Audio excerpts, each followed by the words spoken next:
C'est là que je peux dire que Saul de Paris est un prophète. Si le prophète a dit que Sorodon va rentrer, et j'aimerais dire à tous ceux qui ont combattu Eli Pada que on peut combattre le prophète. On peut même tuer le prophète. On peut même emprisonner le prophète. On peut fermer la bouche du prophète. Mais on ne peut pas arrêter la prophétie. Parce que la prophétie ne vient pas d'un homme. La prophétie vient de Dieu. C'est Dieu qui a parlé. Celui qui va vouloir arrêter la prophétie doit être capable de monter au ciel, de rencontrer Dieu et de se bagarrer avec Dieu et de dire à Dieu pourquoi tu as parlé.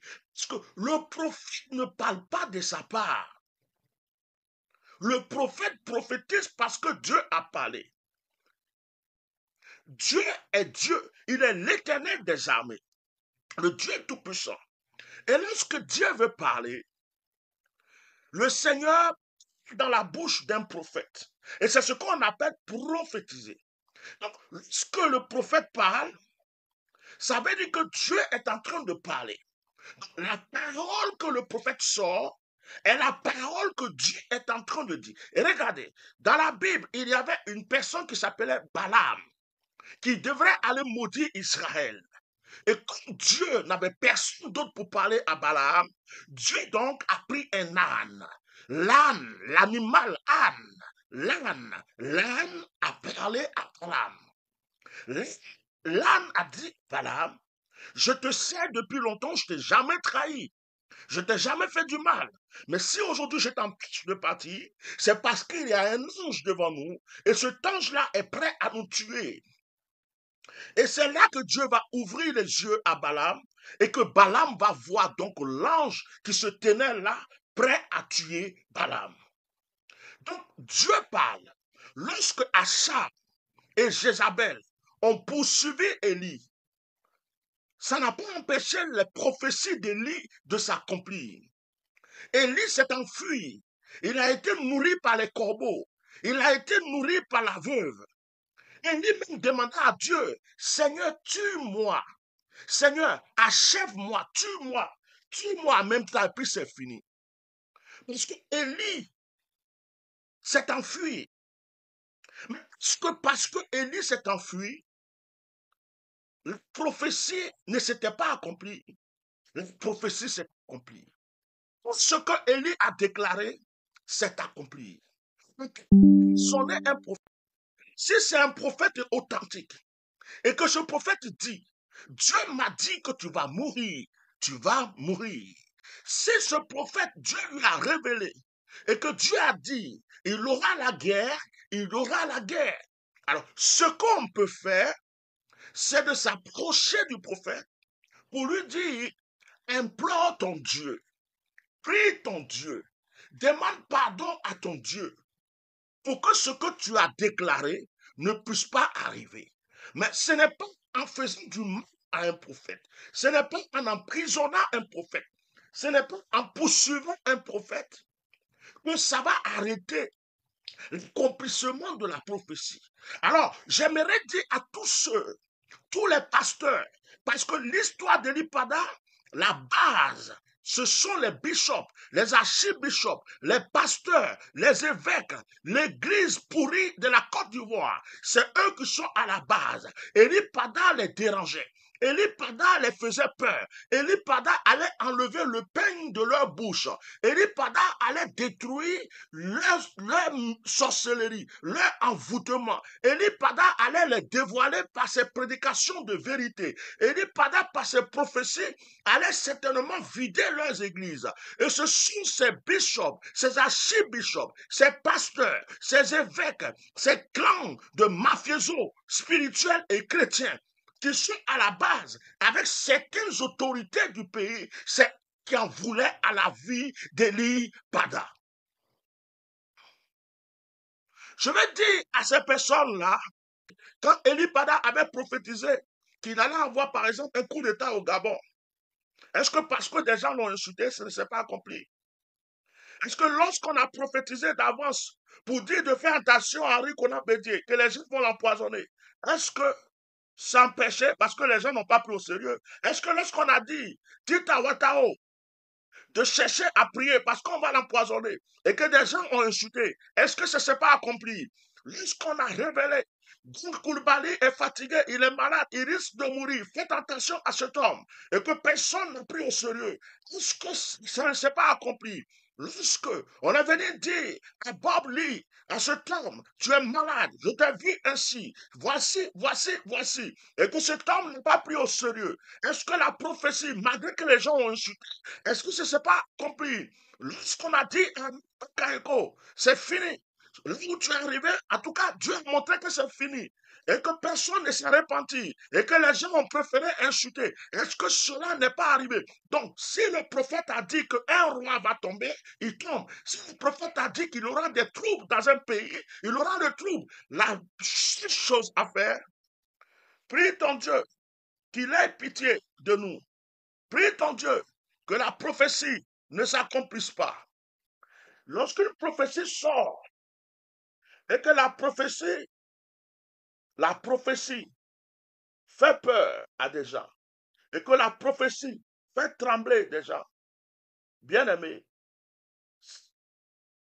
la seule chose à faire, c'est de se repentir et de demander pardon à Dieu.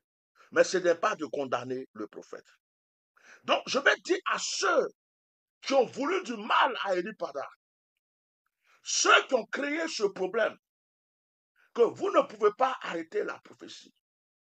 Tout ce que le prophète a déclaré, qu'il soit dans un trou, qu'il soit en brousse, qu'il soit en prison, qu'il soit en voyage, quel que soit le lieu où cet homme se trouve, les paroles du prophète qui sont sorties s'accompliront. Parce que ces paroles ne viennent pas d'un homme, ces paroles viennent de Dieu. Et la seule chose à faire, c'est d'écouter le prophète. Si le prophète a dit que Soro Diom va rentrer, si le prophète a dit que Soro Diom va rentrer, Soro Diom va rentrer. Si le prophète a dit que Soro Diom sera président pour un temps, pour rétablir la paix, pour rétablir la réconciliation, ça va s'accomplir. Parce que ce n'est pas le prophète qui a décidé d'avoir cette révélation. C'est Dieu qui a montré cela au prophète. C'est Dieu qui a dit au prophète, voici ce que je veux faire. Donc c'est à Dieu qu'on s'adresse. C'est pas le prophète qu'on condamne. Bref, c'est pour dire à tous ceux qui croient qu'en voulant faire du mal à Eli Pada, ils vont arrêter les prophéties. Vous vous trompez. Même s'il y a un silence, les prophéties sont en cours. La Bible dit, cette prophétie-là, elle s'accomplira. Même si elle tarde, elle s'accomplira. Je ne peux pas en vouloir à qui que ce soit, ni à son père, ni à sa mère, ni à sa famille, ni à son église. Parce que peut-être qu'ils ne peuvent pas m'expliquer, ils ne peuvent pas me dire, mais je ne peux pas imaginer et savoir quel est le degré de pression qu'ils vivent. Quel est le degré de pression? Qu'est-ce qu'on les a dit? Quelle menace on les a dit? Peut-être que l'église de l'Ipada aujourd'hui est silencieuse parce qu'on les a menacés. Si jamais ils osent quitter la voie qu'on les a montrée, qui est la voie du silence, s'ils osent commencer à déclarer des paroles comme ils avaient fait au début, ils vont fermer carrément l'église. Suivez-moi. Peut-être qu'on leur a dit, si vous ne voulez pas qu'on ferme cette église-là, venez faire vos cultes comme s'il n'y a rien. Venez prêcher comme s'il n'y a rien. Venez adorer Dieu comme s'il n'y a rien. Mais ce que vous avez commencé à faire dès le départ, au début, ce que vous avez commencé à faire au début, en disant, notre papa ceci, notre papa cela, on ne sait pas où il est, priez pour nous, prions pour notre papa. Si vous continuez dans ça, on va fermer l'église. Et puis vous-même, on va vous attraper aussi, vous mettre en prison. On va vous priver de vos enfants, de vos femmes. Donc, ils sont dans une situation où ils se disent, nous devons sauver l'Église pour que lorsque papa revient, papa retrouve l'Église. Parce que c'est l'effort de notre papa. C'est l'œuvre que Dieu lui a confiée. Il n'est pas là, mais il compte sur nous. Il n'est pas là, mais il compte sur nous. Bien aimé, si vous êtes à leur place et qu'on vous a appelé, on a déjà pris vos téléphones. Vos téléphones sont tracés, c'est sur écoute. On vous a déjà averti plusieurs fois. On a envoyé même un soi-disant évêque dans votre église pour vous dire faites attention. Il y a des pasteurs, des évêques, des archi-évêques qui vous ont déjà appelé pour dire hey, on a l'œil sur vous dans l'église là. On a des espions. On a des gens qui sont dans l'église là. Vous croyez que ce sont vos chrétiens, mais ce n'est pas vos fidèles. Ce sont des personnes qui sont là. Si vous faites n'importe quoi, ils vont nous dire. Si vous commencez à faire des réunions bizarres, à dire des choses bizarres, vous aurez des problèmes. Et puis vos téléphones sont sur écoute. Si vous commencez à appeler des gens pour leur expliquer des choses que vous savez, si vous commencez à dire des choses à des gens, vous allez voir, on va fermer l'église. Mais il y a une chose que je veux dire. Quand j'analyse l'histoire au plus profond de mon âme et de mon cœur, aujourd'hui où on parle, l'église de l'Ipada, les parents de l'Ipada sont au courant de quelque chose qu'ils ne peuvent pas dire à quelqu'un. La bonne chose qu'ils savent, dont ils sont au courant, c'est que Elipada est vivant. Ça, ils ne peuvent pas me dire qu'ils ne savent pas qu'Elipada n'est pas vivant. Ils peuvent me dire qu'ils ne sont pas déjà rentrés en contact avec Elipada. Ça, il n'y a personne qui peut me dire ça. Parce que si l'église d'Elipada, malgré les menaces, malgré ce que les gens vont leur dire, actuellement où on parle, n'était pas au courant que leur papa est vivant. Et n'ont plus de compte et de consignes. Même là, je suis convaincu qu'ils ont reçu des consignes de leur propre papa Elipada de se taire et de continuer les cultes. Il va revenir. Le jour où cet homme rentrera chez lui, qu'on le verra, mon combat serait fini. S'il veut même, lui-même Elipada, quand il va sortir, qu'on va le voir, qu'il soit ingrat aussi envers moi. Qu'il ne me dise pas bonjour, qu'il ne me salue pas, qu'il fait comme si... Moi, ce n'est pas mon problème. Ce que je sais, c'est que j'ai lutté pour une personne pour ne pas qu'elle meure. Point. Ma récompense se trouve entre les mains de Dieu. Donc, ce silence qui est là, c'est un silence qui prouve que ceux qui sont autour de l'Ipada savent que l'Ipada est vivant. La preuve, quand un jeune homme est sorti pour prophétiser, pour dire que l'Ipada était mort, moi, je suis sorti pour dire qu'il n'est pas mort. Mais il y a des proches de l'Ipada qui m'ont contacté pour me dire, homme de Dieu, sors s'il te plaît. Homme de Dieu, sors s'il te plaît. Et va dire à tout le monde que Elipada là, il est vivant et qu'il n'est pas mort. Donc, il ne faut pas laisser cette personne-là qui est en train de dire que notre papa est mort là. Il ne faut pas la laisser dire ce qu'elle est en train de dire. Notre papa est vivant. Ces personnes sont là. Ils écoutent mes directs. Et j'ai les enregistrements ici. Quand ces personnes m'ont appelé pour me dire, ce qu'il est en train de faire là, c'est pas ça. Notre papa est vivant. Et il y a des proches de l'Ipada qui sont sortis, comme le pasteur Simplice, pour faire un direct, pour démentir, pour dire que notre papa est vivant. Notre papa n'est pas mort. Nul n'est prophète ce soir. Et j'ai découvert que dans la famille de l'Ipada, comme dans la mienne, comme dans toutes les familles, il y a des gens qui ne l'aiment pas. J'ai découvert que parmi les enfants de l'Ipada, il y a des faux, il y a des espions. Et j'ai découvert aussi que les gens que tu aides 2 fois sont des gens qui peuvent te faire le plus souffrir. Parce que de la manière que tu te lèves, tu t'assois, tu cries pour leurs frères, pour leurs enfants, pour leur papa spirituel. Eux ne pourront jamais faire ça pour quelqu'un. Mais la récompense qu'ils vont te donner, c'est de s'asseoir chez eux pour te critiquer. D'autres même vont trouver que tu parles trop. D'autres vont trouver que oui, c'est ceci, cela. Et tu sais que tu as mené un combat. Qu'au début, il y a des gens, ton téléphone sonnait par-ci, par-là. Des gens te remerciaient, des gens t'encourageaient.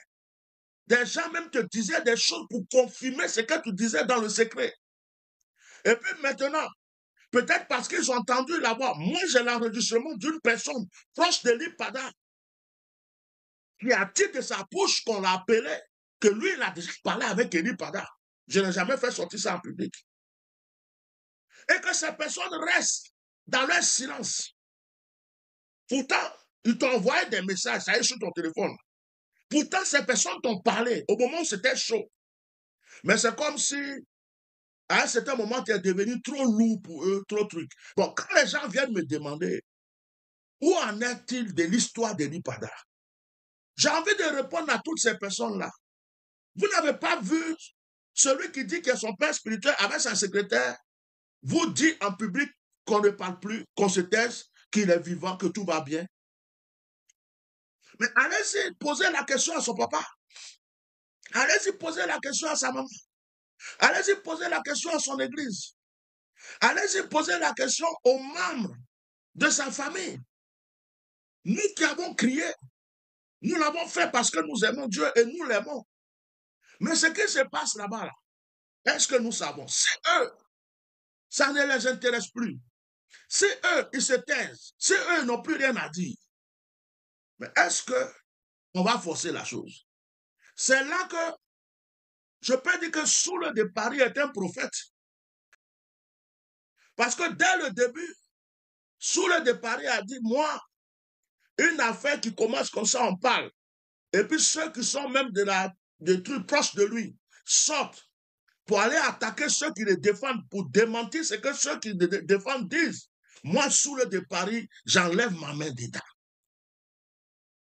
J'ai interpellé Soule, il a fait quelques publications après et tout, mais il a enlevé sa main dedans. Ce fardeau-là est quitté sur lui. Est-ce que j'aurais dû faire comme lui? Non. Moi, je suis serviteur de Dieu. Et Dieu m'a donné le fardeau autrement. Je sais que Élie Pada n'est pas ingrat. Dieu me parle de lui. Je sais que Élie Pada prie Dieu et remercie Dieu pour le combat que j'ai mené pour lui. Je sais que Élie Pada ne me manquera jamais de respect. Et je sais que ce que les autres font, ce n'est pas Élie Pada qui le fait. Donc, ça ne change rien chez moi.